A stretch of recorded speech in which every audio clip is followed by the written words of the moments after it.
Denny's Slam Dunk Championship. After round one, here's how it looks. Tucker in the lead. Wilks, Williams, and Brown next in line with Burrell, Tubbs, Coleman, and Hirsch. All had pretty good first rounds. None better than Jacob Tucker. Justin Tubbs had a 42.5 in round one. Played a couple of seasons at Alabama before transferring to East Tennessee State. Brad, when he passes this basketball to Goudelock, it'll only be the third assist all year for this kid. He's only had 2 coming in. He played 976 minutes, only 2 assists. Wow. He's a scorer. Tubbs now missed the first. Second time is a charm. Nice job up off the glass. And so far, Goudelock's been the only guy out there. We haven't seen any props yet. That's not to say there won't be some, and we might have some coming right now. He will graduate in May with his accounting degree. Will Justin Tubbs started his career at Alabama and then transferred to East Tennessee State. Again, he won the Sports Center Play of the Day twice this year with a 360 dunk against Lipscomb and a 360 dunk against Jacksonville. Maybe he should have stayed with that. 41-3 overall. At 40 might not be good enough. Well, we hadn't seen any props until right now. This is my guy, John Williams, and he loves jumping over things. Well, they got 2 ladders out there that are 10 feet tall, so. And he looks like he's not only going to do that, but have Brady Morningstar out there as his assist man. 46 on his first dunk. He's got Jacob Pullen out to the left, Brady Morningstar to the right. With candles. Doesn't Pullen have a candle? I think he's going to. Oh, boy. Is he going to blow out the candle on the way up? Yeah. Well, this is interesting. A little bit higher. A little bit higher. This is the kind of thing I tell my 5-year-old daughter. This looks like a bad idea. Yeah. And John Williams to Brady Morningstar. He's going to lift it up. This is going to be a candle in the wind, I think. There's the blowout, and there's the slam. I think we need slow motion instant replay on this one to fully get the effect here. We'll get it. Yeah. That's as creative as we've seen in this dunk contest over the years. The candle's broken, too, by the way. Somebody did that in the NBA slam dunk contest, blew out a candle. Let's see.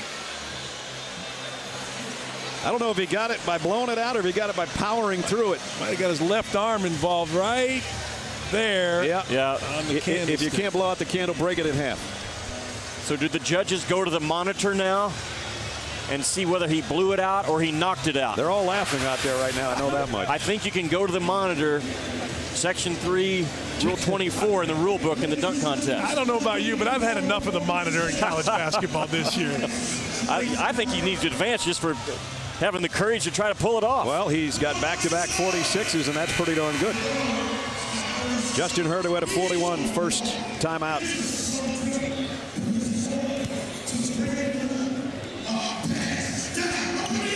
And trying to windmill with the left hand.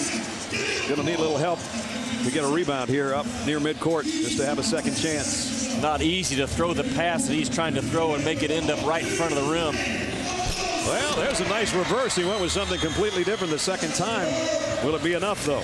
He only had 41 in the first round. See a lot of 8s from the judges, maybe a 9. I don't think that's going to be enough. I don't either. Well, he's following a candle blower outer. And that doesn't help him at all. That's a good-looking dunk, though, when you see it the second time. Yeah, he's a good athlete. Led Conference USA in scoring this year, 6'4" guard. 42. That's 41.5. I don't think our next guy, Coleman, here is going to go down easy in this dunk contest. I think he's going to have some things, some tricks.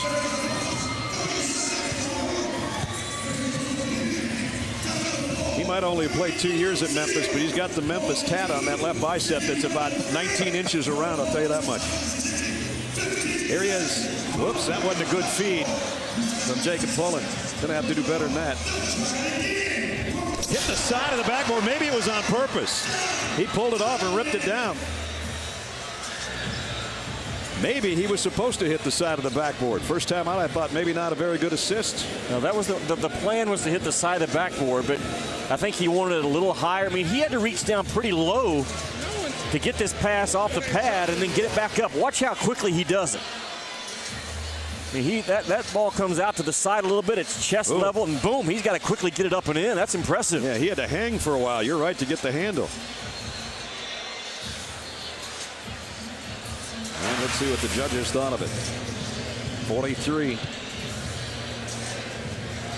So 42.8 overall. Let's send it over to Holly. She's at the FRS Healthy Performance Fuel Cell.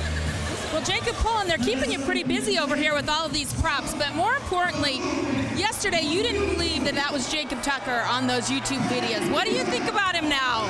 I'm impressed. I'm ready to see him dunk again. I really didn't believe it. They couldn't have told me that was him, and I thought he was in the three-point contest. What was your reaction after the first dunk? I was amazed.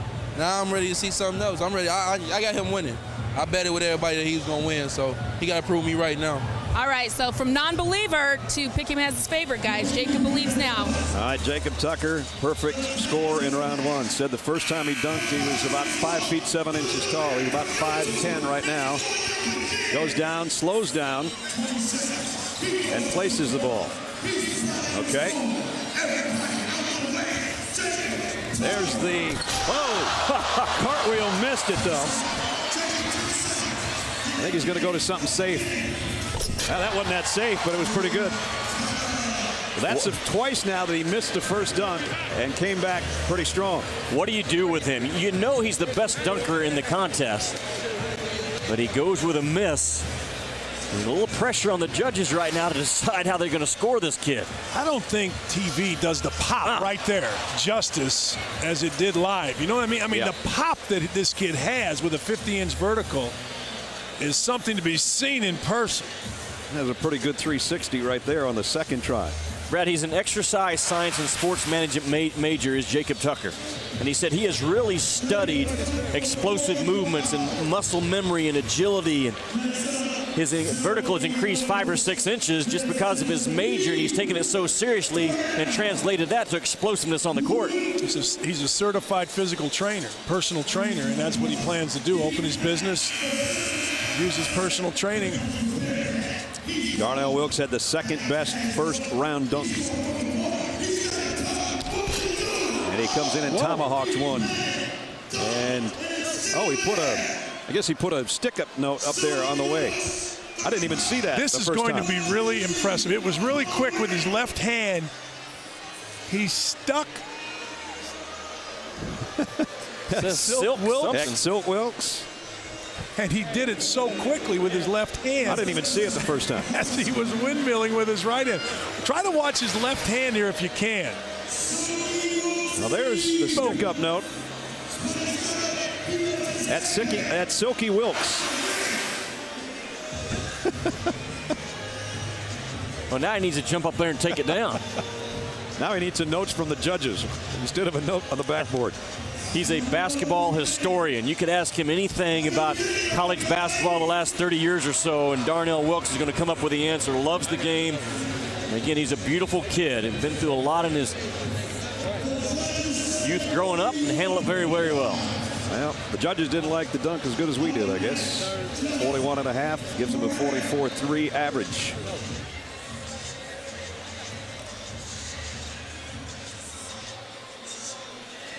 So we get to Justin Burrell, who had a 43 first time around. The Big East Conference 6th man of the year this season. Said he had more fun than he's ever had in his life playing this year and playing especially at the Garden, where St. John's was pretty much unbeatable. Between the legs, much like his first dunk, tried to switch hands, or in this case go between his legs, and lost the handle both times. Second try, and he missed that one too, and he might not have enough time now. The ball is over there with his teammates. He's got a fresh one, and he'll just go with an easy slam with a couple of seconds left. Easy, I say easy. Most people wouldn't be able to do that in a million years. Brad, what a way, though, for a kid from Bronx, New York to end his college career Steve Lavin just infused the energy and the excitement of college basketball back into that town. Their win over Duke certainly caught a lot of people's eyes this year, but their win over Pittsburgh, I think, was even more impressive to take down the dominant team in the Big East like they did. And Lavin has a solid foundation coming in next year as well in the recruiting class, but he will miss guys like Burrell and Hardy. All those seniors that he inherited did an outstanding job of blending and listening and performing in their final year on that campus. And now we come to Gilbert Brown. 44 the first time for Gilbert. He said, I got a couple of good ones in me, and then if I make it to the semifinals, I'll worry about it then. Let's see if this is a good one. Well, broke stride, didn't quite have his footing where he wanted it. Plenty of time. He's trying to get our camera guy out of the way. Whoa, man, did he get up? Well, that might look easy to some. There's his teammates, Brad Wanamaker, Gary McGee. But that was some serious hops. When you're down here at court level, he got up in the air. He got up in a hurry. And again, we talked about Jacob Tucker's pop. Gilbert Brown here just right now. I mean, really up there and floating as he went to the windmill. I don't know if he's a pro basketball player. He's a pro athlete. This guy's 6'6", 215 pounds. The jump meter is going to show you how high he gets up. Ooh. 39 inches, very, very impressive. They said he was a 38-inch vertical. He just maybe had done his best ever right there. He really took off. And 44 both times. Gives him 44, honestly, for an average. A couple of his senior teammates here tonight, Gary McGee and Brad Wanamaker. What a trio they were. Second most wins for a senior class in school history. So, Tucker, Williams, Wilks, and Brown advance to the semifinals. Coleman, Burrell, Hurt, and Tubbs, good efforts, but they will not advance.